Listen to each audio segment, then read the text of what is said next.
প্রশাসনের নিষেধাজ্ঞাকে অমান্য করে বর্ধমান শহরের মহরমের বাজলো ডিজে বক্স এবং অস্ত্রের ব্যবহার হলো। পুলিশ ছিল প্রহরায়, কিন্তু তাও উচ্চস্বরে ডিজে বক্স বাজিয়ে অস্ত্রশস্ত্র নিয়ে ঢাল তাজিয়া কমিটি মহরমের জুলুসে হাঁটল। নির্বিকার পুলিশ ও কেন্দ্রীয় কমিটি। পুলিশ প্রশাসনের সামনে ডিজে বাজিয়ে অস্ত্র নিয়ে অবাধে যাতায়াত দেখা গেল।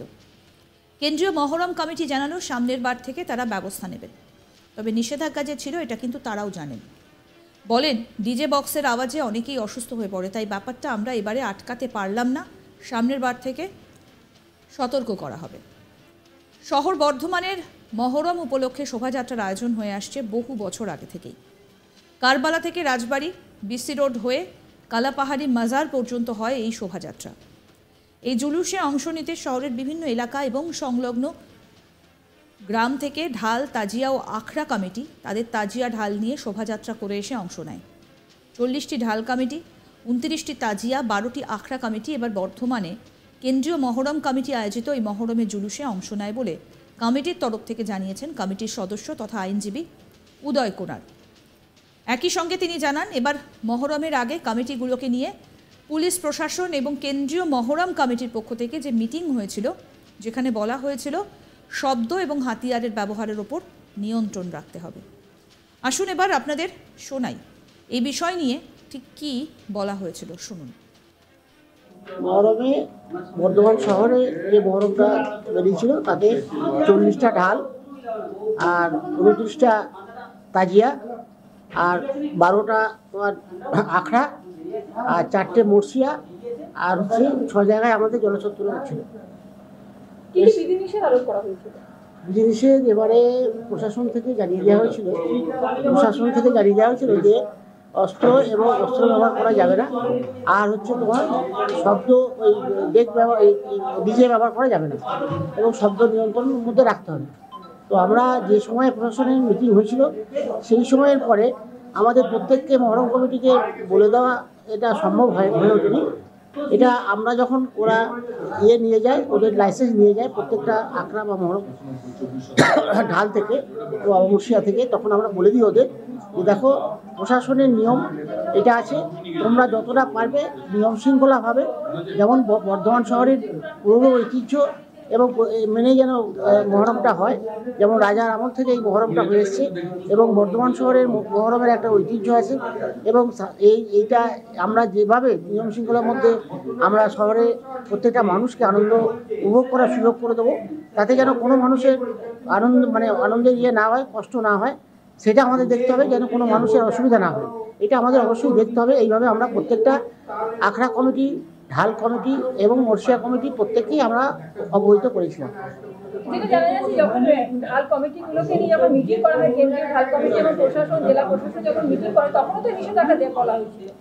আমাদের যখন মিটিং হয় তখন আমাদের মিটিংয়ে এরকম সবাই আপত্তি করেছিল যে এরকম করা যাবে না। আমরা বলেছিলাম না, যতটা করা যাবে আমাদের এবারে নিয়মটা মানতে হবে।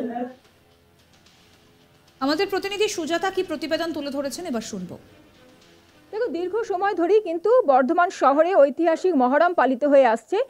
আগে যেটা দেখা যেত, এখানে ব্যান্ড পার্টি, বাজনা এইসব সহযোগে কিন্তু বিভিন্ন তাজিয়া, আখড়া এবং যে মহরম কমিটি রয়েছে তারা শোভাযাত্রায় অংশ নিত। কিন্তু বর্তমানকালে যেটা দেখা যাচ্ছে যে ডিজের কিন্তু প্রাধান্য এবং তার জন্যই টেকা দায় হয়ে দাঁড়ায়, এমনটাই কিন্তু অভিযোগ বিভিন্ন মহল থেকে ওঠে বারবার। পুলিশ প্রশাসন, কেন্দ্রীয় মহরম কমিটি যখন ঢাল এবং তাজিয়া বা আখড়া কমিটিগুলোকে নিয়ে মহরমের আগে বৈঠক করে, তখন কিন্তু সেখানে বলা হয় যে শব্দের ওপর নিয়ন্ত্রণ রাখতে হবে এবং যেসব অস্ত্রশস্ত্র ব্যবহার হবে তার ওপর কিন্তু নিয়ন্ত্রণ রাখতে হবে। এইসব কিন্তু ওই মিটিংয়েই আলোচনা হয়। তারপর দেখা যায় যখন জুলুস বেরোয় তখন ডিজের প্রাধান্য, ডিজের তারস্বরে ডিজে বাজছে এবং বক্স, একের পর এক বক্স গোনা সম্ভব হয় না, এতখানি বক্স নিয়ে জুলুস বের হয়। এক একটা কমিটি, যারা তাজিয়া বা ঢাল কমিটি বা আখড়া কমিটি রয়েছে, তারা যে র্যালি করে সেখানে ব্যবহার করে, সেটা গোনা সম্ভব হয় না এবং তার যে আওয়াজ, যে তারস্বরে ডিজে বাজে, তাতে কিন্তু অনেক মানুষই কানে আঙুল দেন, অনেকের বুক ধরপা শুরু হয়ে যায়, এমনটাও কিন্তু অভিযোগ ওঠে। বারবারই কমিটির যে কেন্দ্রীয় মহরম কমিটি রয়েছে, যারা এই মহরমের আয়োজন করে থাকে, তারা বলে যে সামনের বার থেকে দেখা হবে, এবং এবারও তার কিন্তু একই কথা শোনা গেল।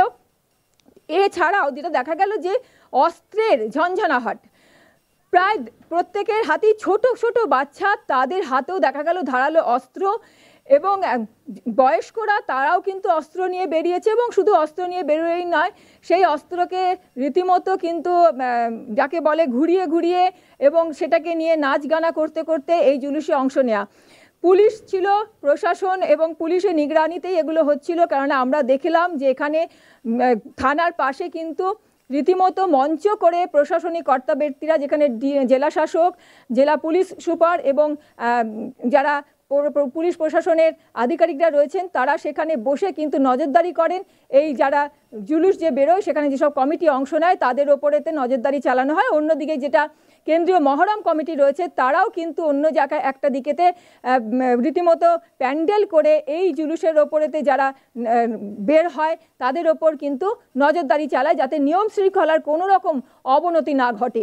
কিন্তু এই যেটা দেখা গেল যে ডিজের এত আওয়াজ, এবং একাধিক নার্সিংহোম পড়ে এই বিসি রোড দিয়ে যখন যায়, বা খোশবাগান হয়ে যায়, বা বিভিন্ন এলাকা থেকে যখন হাসপাতাল রোড হয়েও যখন বর্ধমান শহরে বিভিন্ন এলাকা থেকে বিভিন্ন কমিটি এই জুলুসে যে র্যালি বের হয় মহরমে, সেখানে অংশ নিতে আসে, সেখানেও কিন্তু পরে হাসপাতাল রয়েছে, এখানে একাধিক নার্সিংহোম রয়েছে, যেটা আমাদের ক্যামেরাতেও ধরা পড়েছে।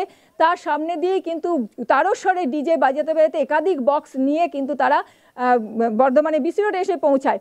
বিসি রোডে কালাপাহাড়ি থেকে কারবালা পর্যন্ত হয়, এবং কালাপাহাড়ি হচ্ছে বর্ধমান শহরের একটা ঐতিহ্যবাহী ঢাল, এবং সেখানে কালাপাহাড়ি ঢাল থেকে সবাই আসে কালাপাহাড়ি ঢালকে নিতে, এবং তারপর সেখান থেকে কারবালায় গিয়ে মঞ্জিল মাটি হয়।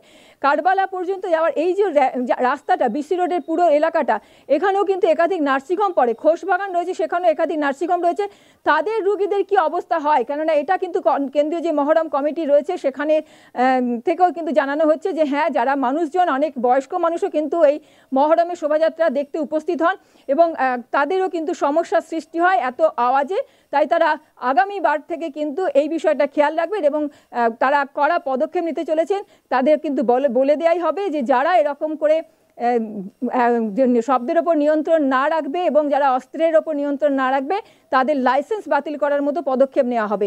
কিন্তু এবার কেন হলো না? কেন পুলিশ প্রশাসন এবং কেন্দ্রীয় মহরম কমিটির কর্তা ব্যক্তিদের নিগরানিতে এরকম একটা জুলুস বের হলো, কিন্তু প্রতিবারই যা বলা হয় সেটা এবারও বলা হলো, এবং কিন্তু পালন করা হলো না। তাহলে কি আগামীবার পালন করা হবে? এটা কিন্তু এখন আরও আপডেট পেতে দেখতে থাকুন আজ তাক বাংলার ইউটিউব চ্যানেল, সাবস্ক্রাইব করুন।